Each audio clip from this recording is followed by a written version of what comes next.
Hi everyone, welcome back to yet another repair video on the MiTo. Something quite expensive. I think it's the most expensive repair I have been doing for the car yet. We are exchanging the entire drive shafts. This is the old drive shaft on the left side of the car, and this is the new drive shaft. And I already got the drive shaft in on the other side. Let me quickly show you. New drive shaft is in place already. Is the same piece. They have the same part number.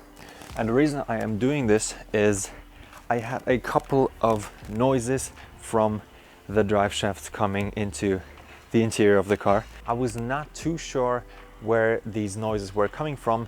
First I thought it might be the clutch, then it could also have been the coupling rods or the tie rods, but they seemed pretty fine. Although I am of course going to replace those anyways, because now we have everything apart, we can just go ahead and swap them out because they're not too expensive. But not this video. I will do another video about those two, because I think that will be just too much for one video to, you know, keep your attention. Yeah, in this video we will do, like I said, the drive shafts. Done it on one side already. We will do it on the left side here. What we also will do, because this car is of course losing some transmission oil when you pull the drive shaft out of the transmission, we will do a transmission oil or gear oil exchange as well. For that I got this here. This is the oil that is supposed to go in the C635 transmission, which is the one I have in the MiTo. Okay, now before the question comes, why do you exchange the entire drive shaft? Like I said, I had a different mixture of noises appearing when I was turning the steering wheel and was setting off at the same time, both in reverse and in first gear. And additionally, when you were stopping at a red light quite fast, there would be this knock noise. And if you accelerate quite fast again, this knock eventually appeared again. Like I said, I was expecting it to be the clutch or anything else, but it turned out it wasn't. The clutch is kind of fine, and the tie rods and the coupling rods seemed fine as well. Next thing that would come to your mind will be the drive shaft. So now I know you can test these shafts when they are still in the car. You can go ahead, like this will be sitting in the transmission, right? And you could go ahead and untie them or unscrew them and go like this and check if you hear anything. But thing is, with these, they seem kind of fine. There's no rattling, there's no play, and I thought they would be fine. But giving a Alfa shop that I trust a call, he said you could possibly not feel the play with your hands, but imagine all the torque coming from that gearbox into these drive shafts, and that's 330 Newton meters if you would floor it. And I guess it would be a couple of hundreds when you simply set off from a green light. So it's possible that with a higher force or a higher torque in that case, this knocking noise would appear, and possibly you could not hear that with your hands, because your hands cannot produce that much force that your drivetrain or your transmission does. I simply went for the decision to entirely exchange the whole shaft, because first of all, it's not a bad thing if you get original parts, or at least really good aftermarket parts. Like in this case, there's a couple of brands that have very good parts, but there's also cheap drive shafts that you can buy. Wouldn't recommend those at all. You could always go ahead and just exchange these tripods in here, but then they would come alone, just a tripod itself. And you can also exchange this, only this piece, like the entire joint, which is also over €100. So if you combine that, if you don't know exactly where the problem is coming from, it's easier if you just exchange the entire thing. And since I am going to go on a road trip with that car anytime soon, I wanted to have it fixed in like within a week. So didn't want to go ahead and exchange this joint getting it out again, exchanging that joint, and then if it wasn't that, getting the other one on the other side out again. And you know, you get what I'm saying. It's easier if you just replace the entire thing. Now, first thing that comes to our minds when we want to get the drive shafts out of the way is, of course, to loosen the nut that is holding the drive shaft in place. Now, unscrewing that nut here, that is a central nut sitting on the drive shaft, you will have to have a friend sitting in your car pressing on the brakes while the engine is running, and I really recommend you to do it that way, because if you would do it with the car sitting on the ground, you could possibly end up destroying your wheel bearings, and I think nobody wants to risk that. That's why I recommend lifting the car up, putting it on jack stands, and then loosening that screw nut here, which is a 36, by the way, but the new ones are 32s, so I need two different tools here. This is the 36 I got. I had to customize it in order to get it in there. So once you got the central nut out of the way, we will move over for the tie rod, the coupling rod, and the wishbone. So first thing you might want to do is get these tie rods here loose from your knuckle. For the process of replacing the drive shaft, you will not have to get the entire knuckle off, as you can see. Now, for the tie rod, you will need a 17mm, which goes around the nut on the low end. But that's not just it. I bought myself a tool, which is actually quite handy. It doesn't matter which brand you get.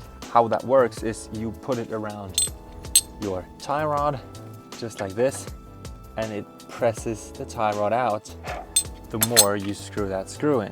It's kind of simple, and it just needs to hold a lot of force. That's what it needs. Doesn't need to do anything else. I ended up buying cheaper parts in the beginning. They immediately broke. So yeah, once you got the tie rod out of the way, next thing you might want to do is this coupling rod. Once again, it's just a screw. In this case, you have something to hold against. That's a 5.5 inside of the coupling rod's end in here, and on the outside it's not a 17. In this case, it's a 15mm. Just get it out of there. Kind of easy to do that. Now, next thing that is not so easy to get out of the way is the wishbone. Now, in order to get the wishbone out of the way, you will need a rubber hammer, and you will need to unscrew the bolt that is tightening the knuckles joint. And this screw that is used for that, is that here, is usually quite rusty, as you can see. So not too easy getting that out. You will need a 16mm to unscrew this bolt that is sitting in here. And because it's quite rusty, you will need a lot of easing oil or brake cleaner or rust remover, and then you will have to force it out of the way so that your wishbone comes loose. I recommend lifting the wishbone up a little bit because it's easier to unscrew everything and then pushing it out. You can also try and use the same tool that I used for the tie rods, but honestly that didn't work in that case because the knuckles design in the back here wouldn't allow me to get it around properly. But anyway, if you have all these three things out of the way, it's quite easy from here.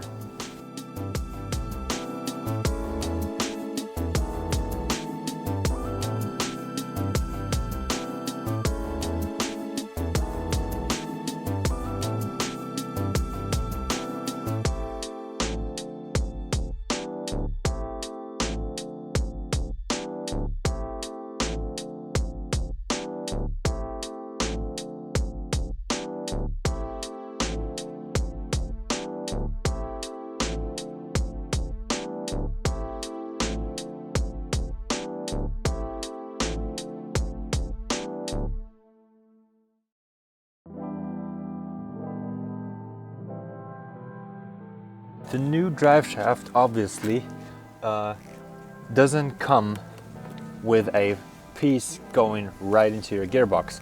You will need to get the cup and put that cup on top of the new one.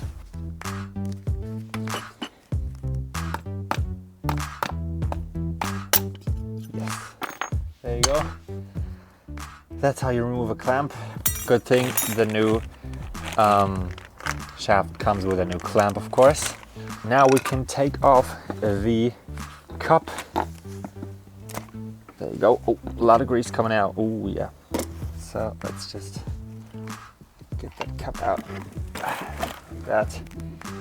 And you can see a lot of the grease coming out of your old drive shaft. What we also need to keep is that rubber here around the cup, because the new one doesn't come with one and you will have to stick the new one inside of that. Now let's just get that grease out of there because it looks old and nasty, and I want to put only the new grease in there. So let's just do that. So like I said, the new shafts come, or at least those came with 3 tubes of grease and a clamp. We will definitely need all of those parts. What I do first is put one of these tubes into our new joint. Going all around this joint, you can pull that rubber down and just go ahead and squish it in. Make sure you use all of it because there's a lot in this tube that you don't want to throw away. Okay.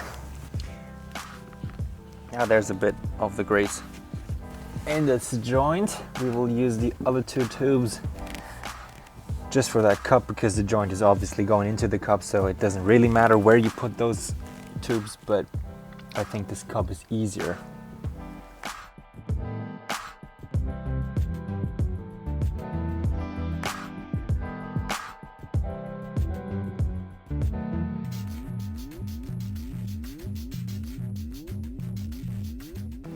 Now,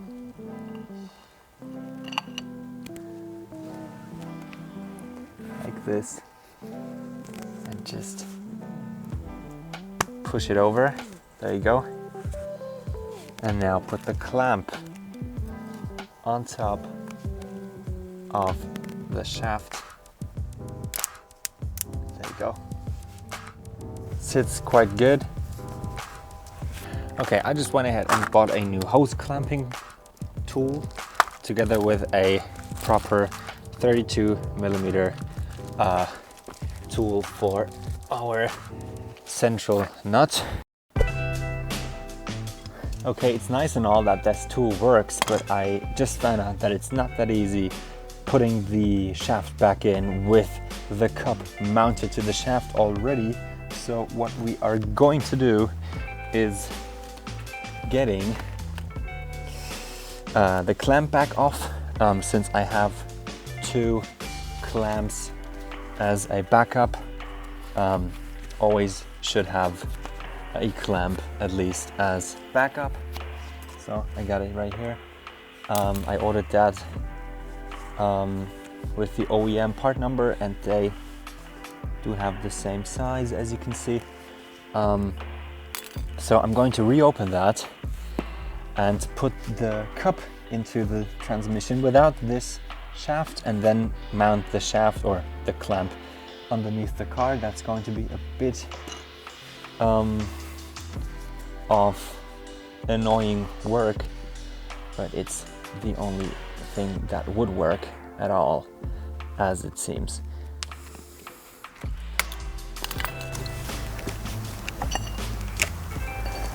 Okay, final steps of putting the drive shaft in. It's way easier to put the cup first and then putting the drive shaft onto the cup, instead of putting the drive shaft and the cup together and trying to get the whole thing in, because if you get the cup out, you will need a lot of force to force it back in, which is because of these little fellas here, Those are secure rings that hold the cup or the whole shaft in the gearbox or in the differential, and it's actually quite hard. I got a new one, put it onto the end, and with the help of another person with 4 hands, we were able to hold the cup in position so that it wouldn't have any play, and then give it a little go with our rubber hammer. Cup is in now. Luckily we have another clamp. Like I told you, always have another clamp as a backup. And now it's time for this thing to go into our cup, and let's put our clamp around it first. There you go.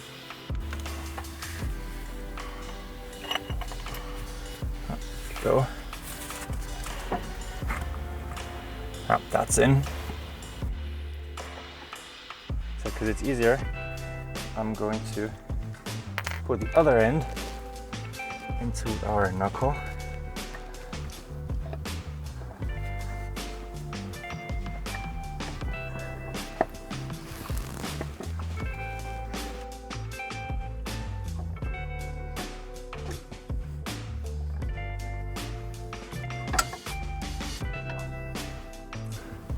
Once that looks good, we are able to clamp it.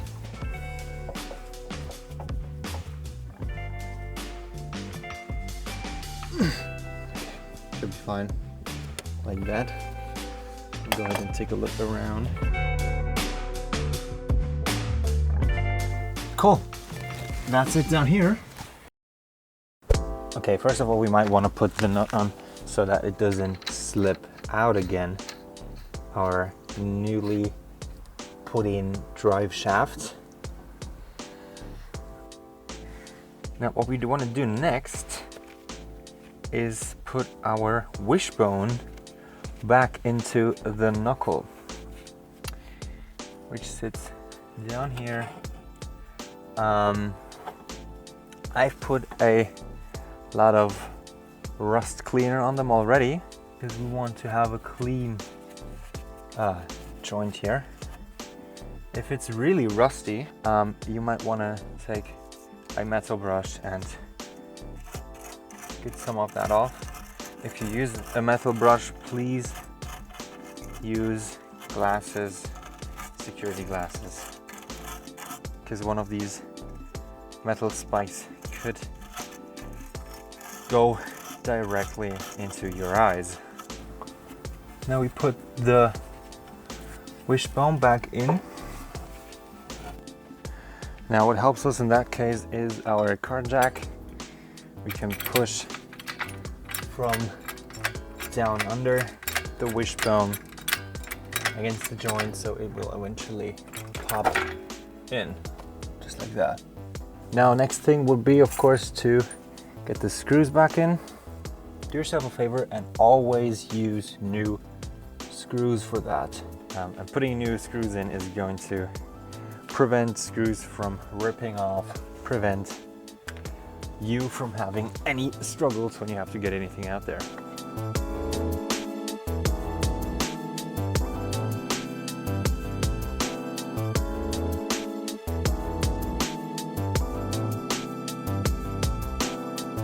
Okay, the next thing we want to put back together is going to be the tie rods. We can use the tie rod that is in the car already. We can use new ones. Those are not too expensive, but for this video we will use the old ones.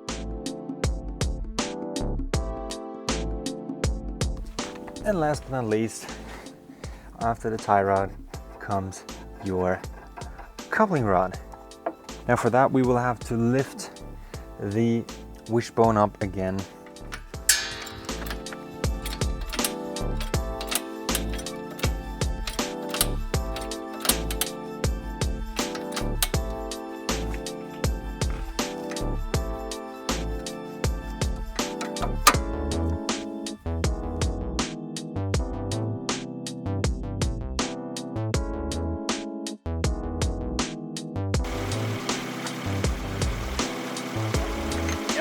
That's fine.